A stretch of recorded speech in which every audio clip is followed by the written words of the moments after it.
அதுக்காக ப்ரேயர் பண்ண போகிறோம். அப்புறம் ரூல்ஸ் அண்ட் ரெகுலேஷனை நம்ம கரெக்டாக ஃபாலோ பண்ணணும்னு ப்ரேயர் பண்ண போகிறோம். சொசைட்டியில் இருக்க பீப்புளுக்கு நம்ம ஹெல்ப் பண்ணணுன்றதுக்காக ப்ரேயர் பண்ண போகிறோம். அதுக்கப்புறம் இந்த என்விரான்மெண்ட்டை நம்ம நல்லா பாதுகாத்துக்கிறதுக்காகவும் ப்ரேயர் பண்ண போகிறோம். ப்ரேயர் பண்ணலாமா? ப்ரேயர். நான் நேசிக்கும் நல்ல பிதாவே, அப்பா இந்த நல்ல வேலைக்காக நன்றி.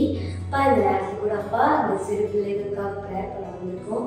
இந்த ப்ரேயரில் நீங்கள் கூட இல்லை ஏசப்பா. இந்த சொசைட்டியில் தகப்பனே அப்பா நம்ம பொறுப்புள்ள பிள்ளைகளாக இருக்கணும். எல்லா ரெஸ்பான்சிபிலிட்டியும் எங்களுக்கு இருக்கணும் தகப்பனே. அப்பா எல்லா ரூல்ஸ் அண்ட் ரெகுலேஷன்ஸையும் நம்ம ஃபாலோ பண்ணணும். எதையும் தப்பாக நம்ம மிஸ்யூஸ் பண்ணிடக்கூடாது. நீங்கள் ரெடியாக இல்லை.